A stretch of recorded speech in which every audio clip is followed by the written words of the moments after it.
All right, so we are recording and we're going to start with our hybrid reopening planning with Melissa. Reese. Great, thank you guys. So I'm going to stop sharing the agenda and share my screen. So hopefully you guys can see this. All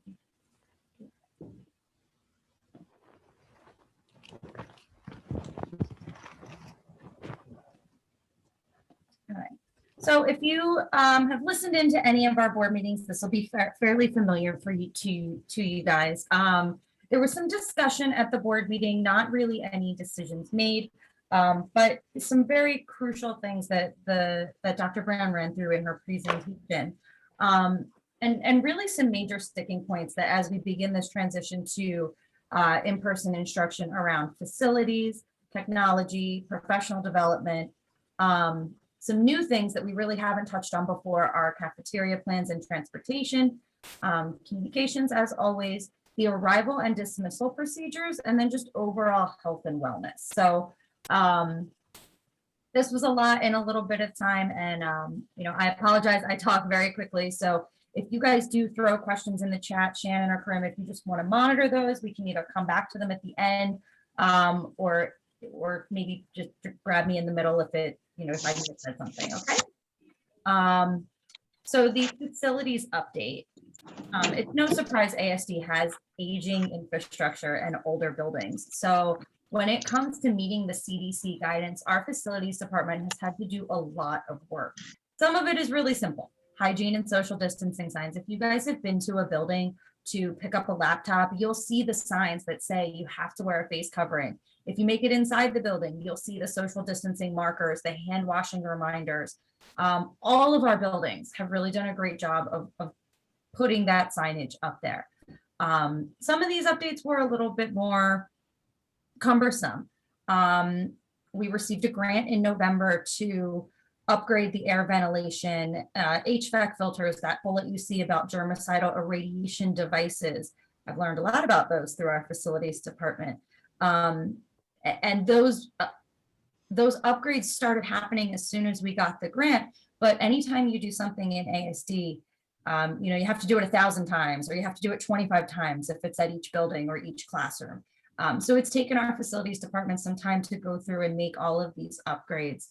One of the new items that Mr. Smith touched upon in this was the indoor air quality assessments. I don't have too much detail. It is a third-party company that is coming in to assess the indoor air quality in all of our buildings.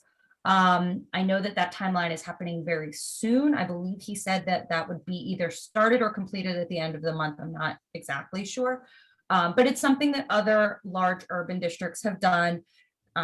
Just another level, another step to reassure that it is safe to, in fact, enter the buildings and that we do have good quality air. Next, an update on the technology for the hybrid instructional model. As parents, you guys know that we've done a great deal to get our students much, much closer to one-to-one, meaning there's one device for every child. That was a bulk of April through September. Now it was the last heavy lift was to get technology in the hands of our teachers. Many of our teachers were using their own devices. So this was kind of a carryover from the last board meeting and the last subsequent parent meeting that we had. When I updated you back in February, we had just purchased the technology.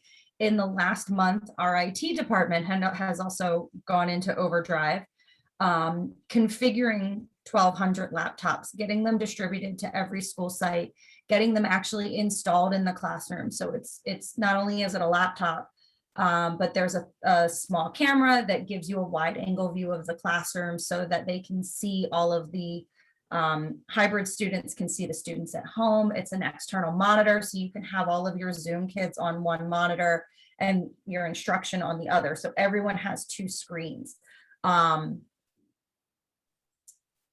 There's one other tech update. The technology department will be doing a Wi-Fi, I forget what he called it. Basically, they'll be testing the Wi-Fi systems to make sure that it can handle a large scale. We have recently installed a lot of new Wi-Fi access points throughout all of our buildings.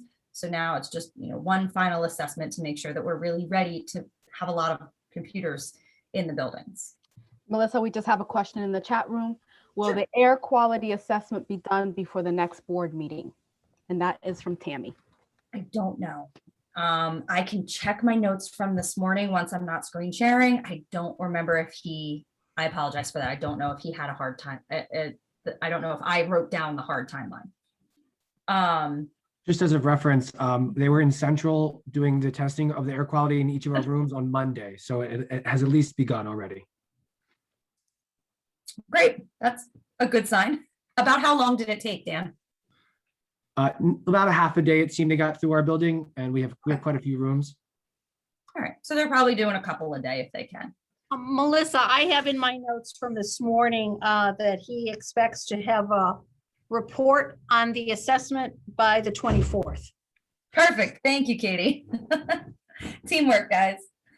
All right, jumping back into the next, again, this is more staff-based, but again, we want our families to know that our teachers are prepared. So professional development over, I don't know, can't advance the slide, there we go. Professional development was a day off last week for the kiddos. That is ongoing. I actually got the chance to click around into some of these PD modules today. And it's not just, our staff watching a video or reading something and saying that that's professional development. We actually had our staff, our teachers, create the videos on how to set up your tech and how to set up your classroom for our other teachers. So it's kind of nice. There's somebody at elementary, somebody at middle, somebody at high school that's showing their other staff members. And then that's ongoing through the remainder of this month and through the beginning of April. If I may, Melissa, we just to give parents a little bit more detail. We had a pilot group of elementary, middle, and high school teachers who've been working for the past 3 weeks, I believe, using the new technology packages in their classrooms. And they opted to come in and work from their classrooms. And they were practicing with it to prepare for when we come back with the hybrid model. And they've provided a lot of really good feedback. And it was a great way to work out all the kinks. And as Melissa said, they recorded themselves and prepared some little simulation videos for teachers so that they can see what it looks like, how it works. And they provided suggestions on what they learned from the pilot project in terms of this works really well, try this, those sort of suggestions. Yeah, we got really, really good feedback from our staff on that. And it was in a variety of classrooms. So, bigger classrooms, smaller classrooms, average sized classrooms. So it was very, very helpful. Thanks, Katie. I won't spend forever on this side since obviously this is my wheelhouse, but just to let you guys know, the survey was very, very important. We went and mailed postcards and direct mail to all families that hadn't completed it after those parent-teacher conferences. I'm in the process of wrapping up a health and safety video that is narrated by our students and some principals and some other staff members about what kind of expectations and things that we'll be expecting when we get back into buildings. We have launched the top 5 things you need to know, weekly updates. So not long drawn out parent emails, but just 5 quick hits on 5 different topics. Those are going to be emailed every Thursday. We did pull emails from Sapphire, but if you haven't been receiving it, drop your email in the chat and I can add you to our list. We do use a third-party mail system to send that. Obviously, I'm always updating the opening of schools page, posting on social media, and responsible for all things communications that you guys see, posters in the community, the big signs on the billboards. A lot of this was geared towards encouraging families to complete that Q4 survey. And then also, again, sharing what hybrid might look like. So I want to take a little bit of time to explain this slide. So the socially distanced hybrid instructional model enrollment. So every building in ASD has determined what their COVID hybrid capacity is. Obviously, that number is significantly lower than their traditional building enrollment.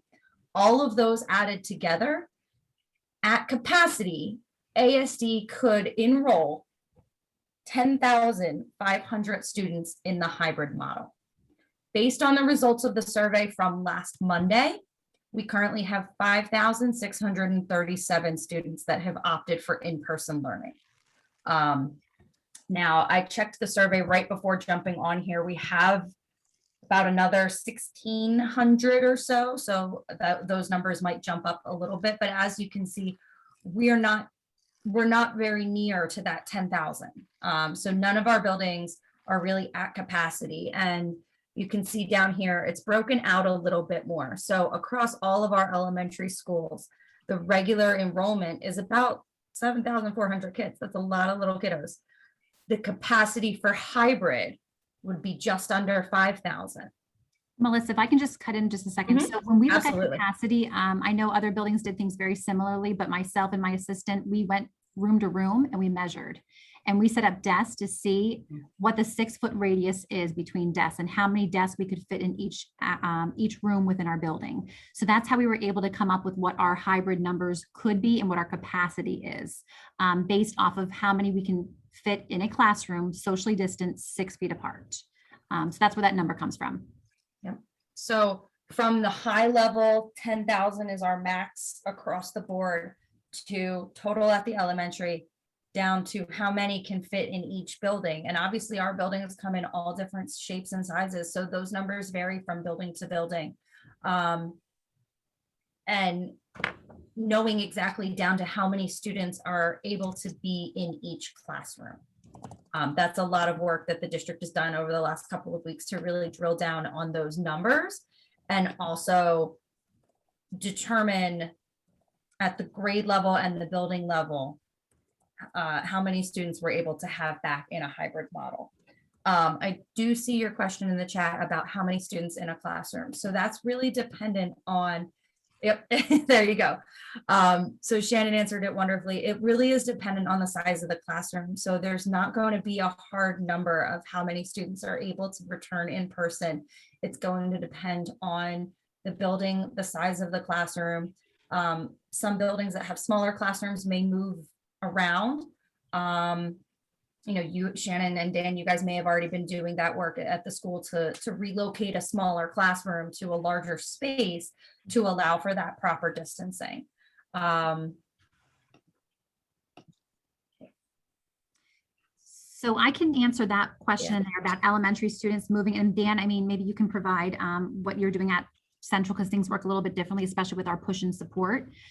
So we are looking at not having our elementary students moving from classroom to classroom. Roosevelt traditionally does not have students switch classrooms. I know some schools do. So they'll have to have certain procedures put in place for that. But for example, like when our students have specials, when they have gym, when they have library, when they have music, when they have art, the art teacher and the music teacher and the librarian will be coming to the actual classroom. That way it limits the amount of students that are going into those different specialist room. And it also gives time where we don't have to worry about sanitizing and letting it sit before the next students come. However, gym will be meeting in our gym at least. And then, you know, hopefully getting outside every day that it's nice. For our push and support, as far as ESOL and learning support, we're still trying to figure out the best option for that, just thinking about space. And we might be looking at that Zoom option where the teacher is Zooming from their office, but still meeting with the students as well. So that has not been decided specifically for our building. It just is dependent on the number of students that are in the classrooms and how much space we have, you know, for that additional teacher to be in there at that same time physically. It's based on square footage. So just, I'll give you like an example. Not all classrooms have the same square footage, but say it's based on classrooms that have 850 square feet of square footage in that classroom. Then you include social distancing.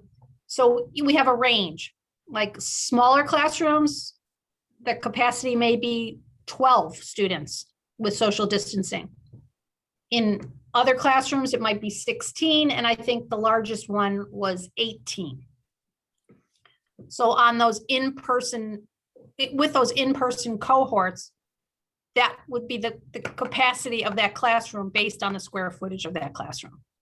So for example, I have the elementary newcomer academy and the secondary newcomer academy.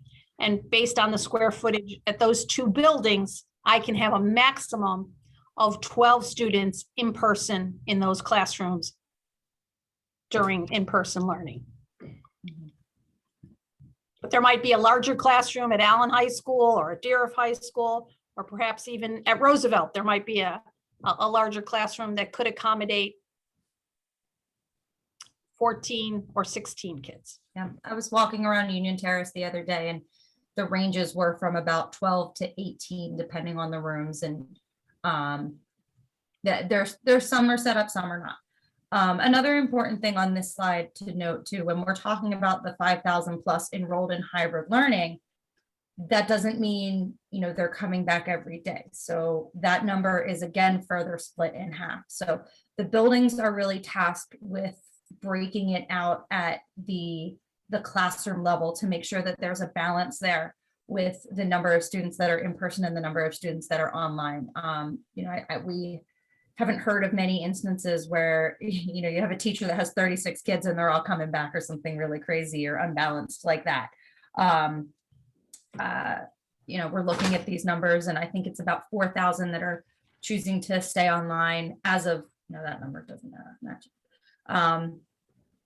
You know, we do have a good number choosing to stay online, but as we get closer, we anticipate more probably returning. And I think we can get into that when we go. The last slide here is some next steps that I do want to update you guys on. And it goes back to the importance of that survey. And Melissa, if I could speak momentarily on some classrooms that might have departmentalized for upper grades. At Central, we have our grades 3, 4, and 5 that have departmentalized. So they have 3 teachers or they may have 2 teachers. So we worked with those individual teams to decide if the teacher would be moving from classroom to classroom, or if they were able to set up spaces or pods in their classroom so that students could rotate, but only be within one desk and not share desks, not share materials. So that was discussed, and safety protocols are in place to ensure that as well. Okay. All right, I'm going to keep going with this. I do see the question about teacher vaccinations, and I want to come to that one at the end because it's not in this slide. So going forward, the next topic would be transportation. So despite the fact that we are a walking district, we do actually transport a large number of students, many of them being our special education students. So those student rosters, and when we say student roster, I mean an individual student's hybrid learning schedule, that will be submitted to the transportation department next Monday. Our transportation department is then going to work to enroll those students in a routing system. And then the rosters for what your child's transportation schedule will be available the week of April 15th. It takes transportation several weeks to do that process. So they are moving as fast as they can. This again is also heavily dependent on the results of the survey. For them, it's much easier to route a large bucket of students instead of routing one student, then another, then another, then another. And I do, oh, go ahead. Sorry. You have a lot of buses, don't you? We do, yes. So we do, we have, for our special education students, several of our students do use busing and have busing in their IEP. So a lot of our teachers, our autistic support teachers, our emotional support teachers, as well as our learning support teachers have been reaching out to parents specifically, asking about transportation, if they are going to be using transportation, if the addresses have changed or not. That way we have the most up-to-date information. So I know that at least has been happening at my building, and I'm sure it's been happening at others as well. I know our special ed facilitators were kind of facilitating that part of it. So we get a head start on busing for our special education students. Yeah. And then for the middle and high schools, you know, on a normal school year, normal day, Lanta runs tons of routes to our middle and high schools. Just need to kind of reconnect with them since it's been a year and they've changed a lot of their services. and a lot of their pricing, they usually offer discount rates to our students. I believe they're even offering a pandemic rate that is a little less expensive than that. So meeting with them, working with them to make sure that they're prepared to serve our students at the middle and high school level. Amy, I see your question and I want to come back to that because that is on a different slide. Although why we didn't do this back to back. The next update from the board was cafeteria plans. Again, I know the idea of a traditional cafeteria full of students and lunch and just the cafeteria environment is definitely very concerning for some parents. So each school has been tasked with developing a cafeteria plan. Again, our buildings come in all shapes and sizes. They cut all different kinds of tables are in the cafeteria. So every building needs to work kind of a little differently to figure out what's going to work best. But there were some parameters that were set in place. So each building is going to have a socially distant table set up, whether that means replacing the tables with desks or marking seats where students can't sit, creating one-way entrances and exits into the cafeteria space. So there's not all that in and out. The directional signage, I spoke to that a little bit earlier. That's all really in place, but just making sure that there's arrows on the floor that tell kids what way to go into the line and what way to come out. So there's not that cross traffic or that bottleneck. Loads of hand sanitizer all over the buildings, cafeterias included. And then again, just those posters for COVID prevention in those high traffic areas. We are committed to providing meals for remote and hybrid students. So when students are in the building, they will be getting a traditional sit down meal. But we still want to be able to provide that grab and go service for our students who are learning remotely. We know how important breakfast and lunch is to our families. So that's something we're committed to doing. I didn't know if any of the building level folks wanted to jump in with details on your CAF plans. Melissa, do you want to share about what's going on at DRF? Yeah, I'll definitely share. Thank you. Thank you. Sorry. We are replacing our tables with desks. It maximizes the number of students we can safely put in our cafeteria. So each student will be sitting at a desk in the cafeteria, and we are able to have a one-way in, one-way out entrance and exit for our cafeterias. Thank you. Great. All right. I'm going to jump to the next slide, which is arrival and dismissal. So I know there were some questions in the chat about arrival times, dismissal times. So that April 6th date,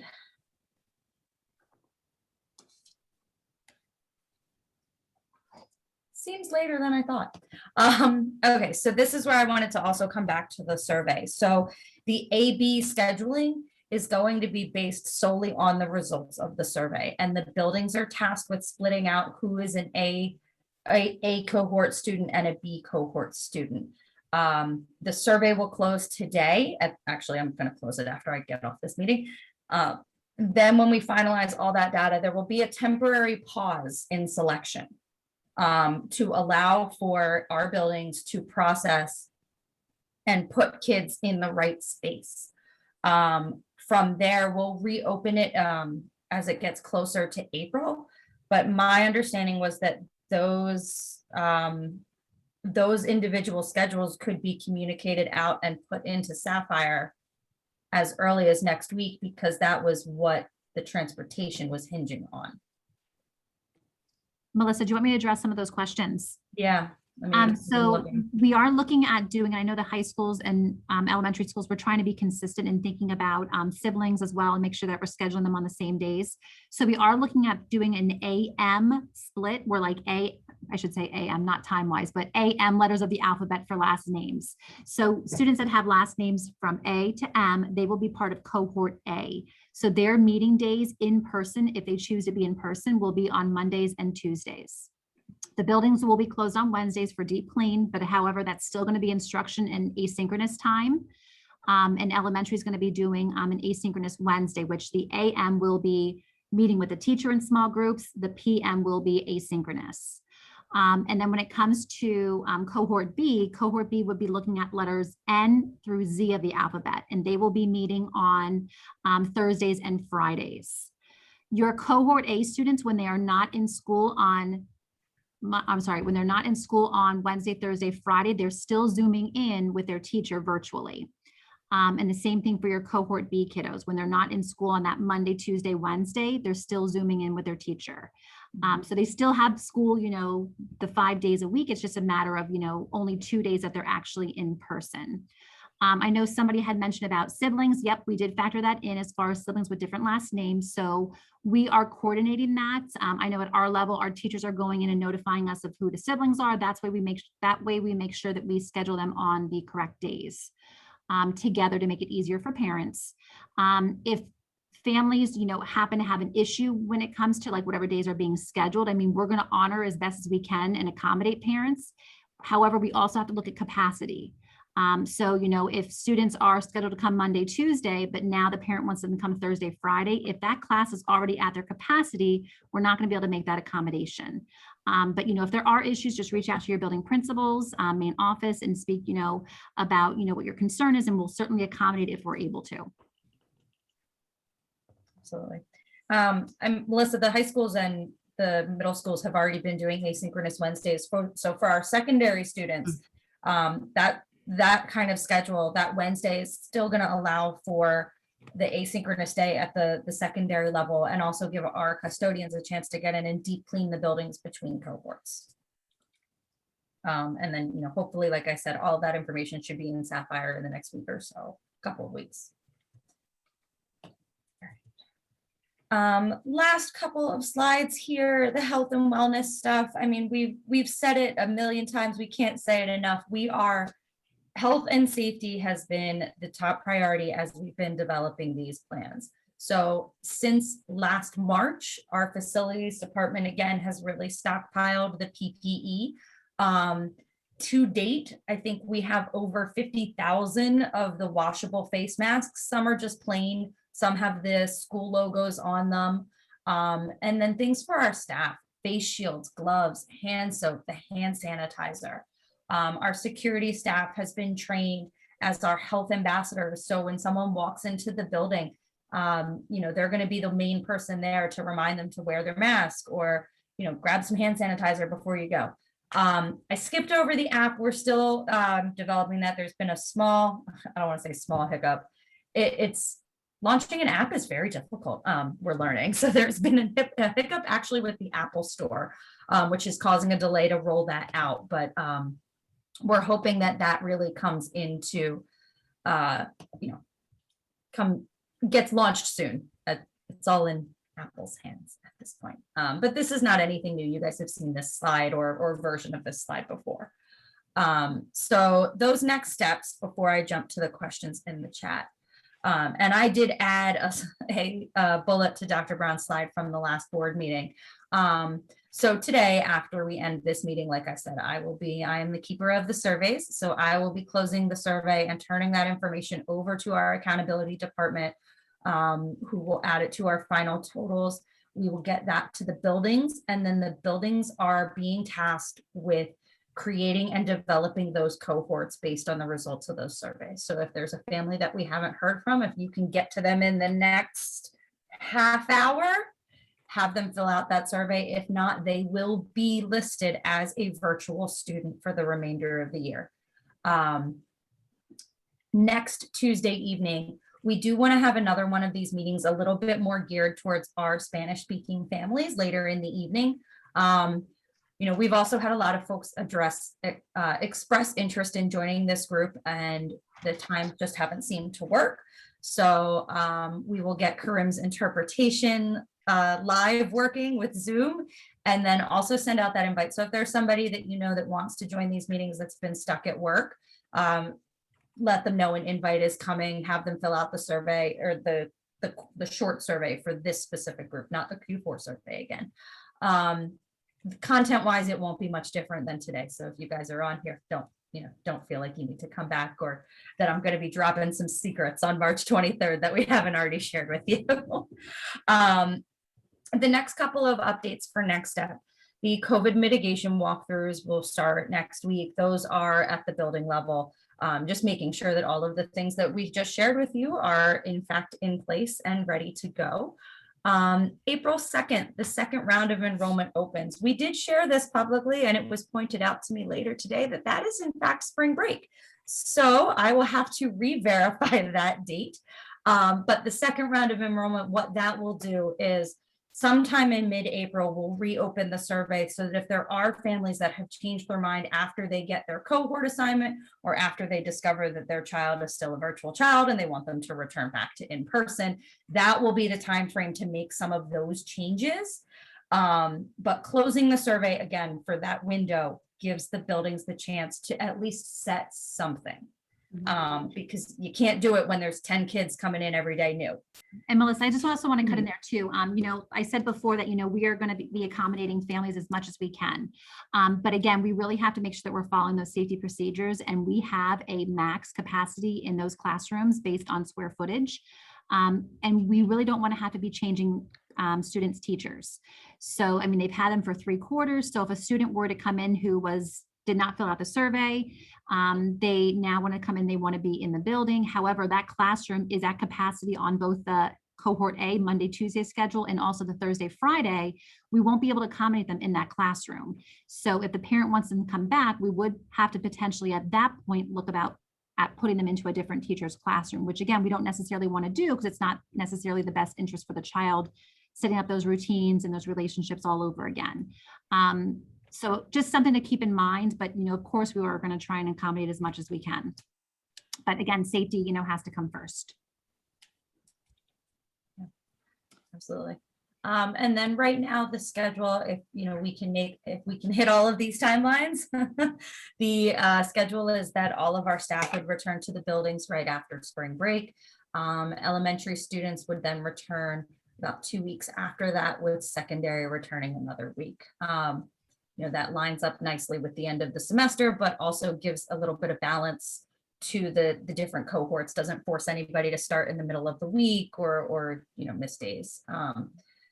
And one thing that we didn't say too, so we have cohorts A and B, but then we also have a cohort C, which would be for our low incidence classrooms. So students that are in the multiple disabilities classroom, students that are in life skills and also autistic support. We are looking at bringing them back 4 days a week. So that would be a Monday, Tuesday, Monday, Tuesday, Thursday, Friday. And they would start that same week, April 19th for elementary.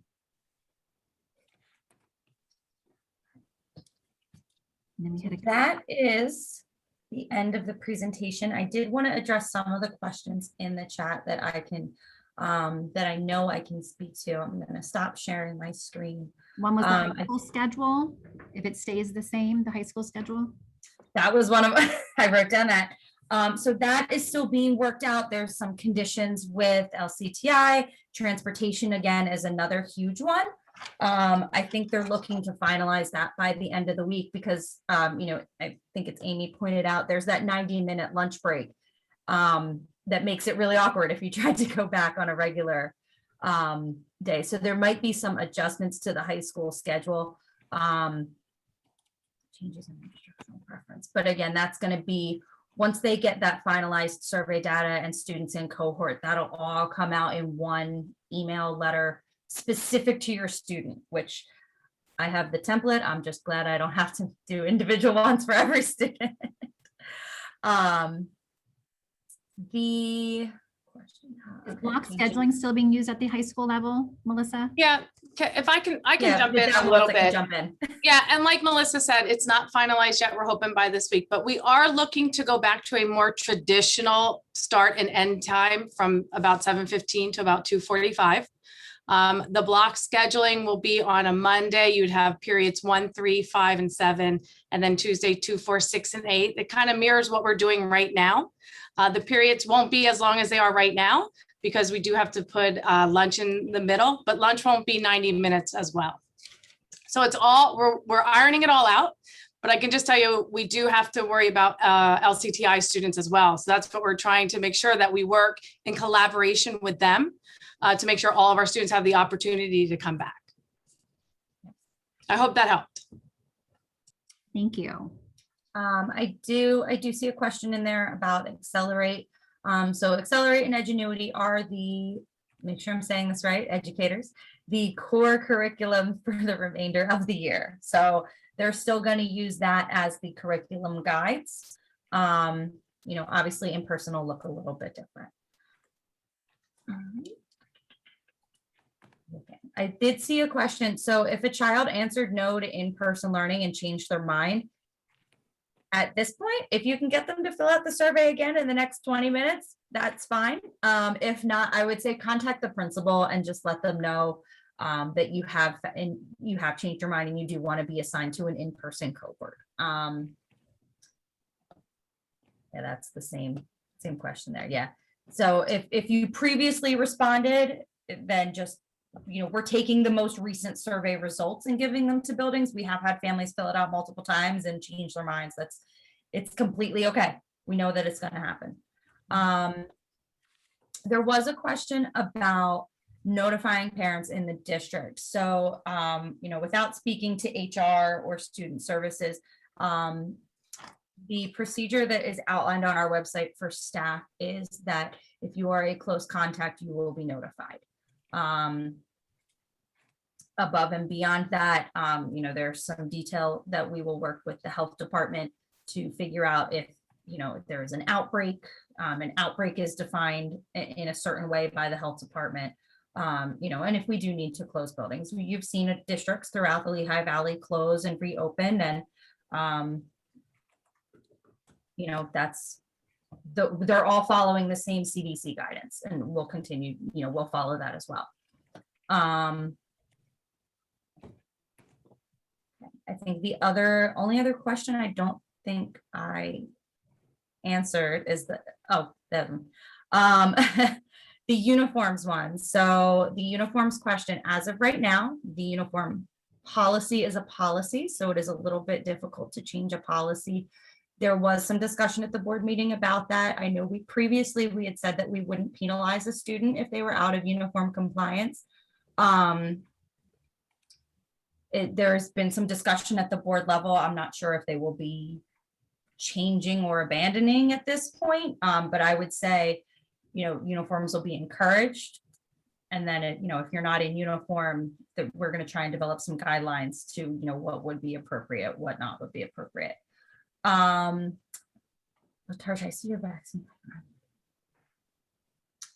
So I don't have a number on how many of our educators are vaccinated. However, we are working with PDE and the IU. So Pennsylvania, 3 weeks ago, announced that the state's entire allocation of J&J shots was going to go to educators K-12. The way that they decided to parse that out is give an allocation of all their J&J shots to the IU. The IU in our area is Carbon Lehigh Intermediate Unit. The IU then said, out of this many shots, ASD gets this many. So we are providing our educators with the opportunity to sign up and register if they want the J&J shot. There's a number of educators who qualified under 1A based on their job title or you know, possible underlying health conditions. But we're sharing information about the benefits of getting a vaccine and also giving them the opportunity to register through the IU. Those are all being run through the state and through PDE. And I think the update I got a little bit ago said to date over 100,000 in the state educators had been vaccinated, which is a huge lift from last week. But I'm not really, you know, we're not really managing that. You know, I'm not out there administering shots. We're just sharing the information and giving our educators the opportunity to go get vaccinated through the Department of Education. I think there's that one question too about the health and wellness app. Will that be mandatory? I just want to be able to download it. We're still determining what the expectations for students will be, as well as, you know, staff. It's a little difficult to, without it being able to launch, to say, here's what you need to do and how to walk people through the screening questions. So that's kind of gotten held up a little bit, unfortunately.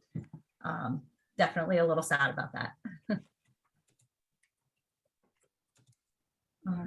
I am. Yes, Louis, you can share this information with families. We're also recording and are going to put this on on YouTube, I guess.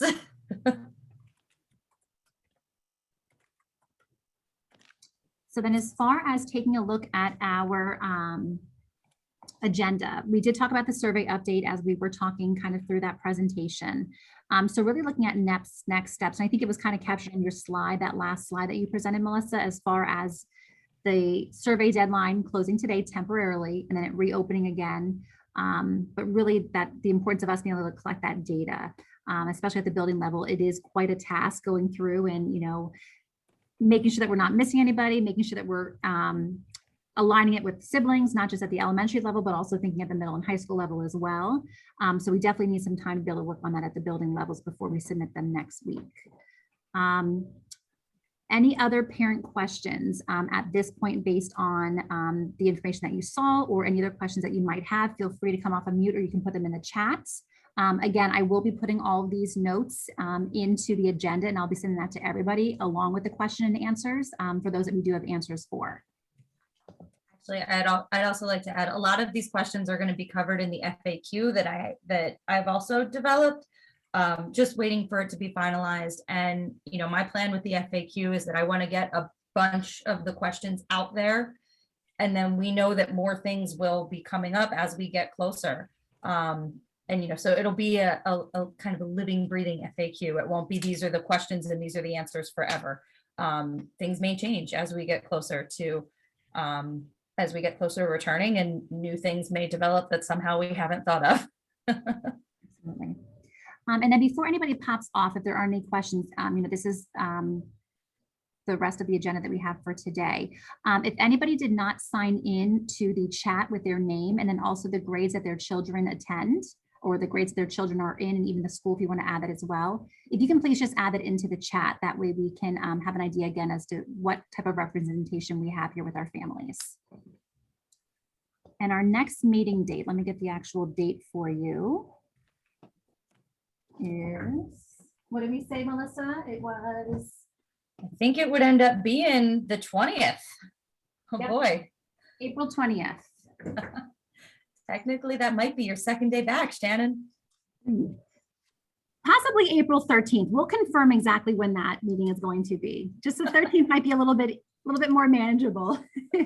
But we will be having one the 23rd for our Spanish speaking families, and we'll send that out as well.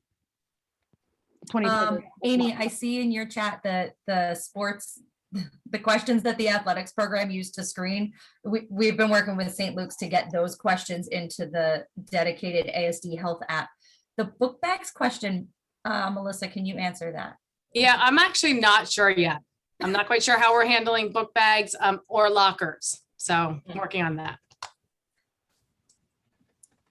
All right, if there's no other questions, thank you so much for coming. It was nice to see a lot of new faces. And I will be sending out the agenda with our questions and answers sometime tomorrow. If you have any questions, though, feel free to stay on and we'll be staying on for a couple more minutes.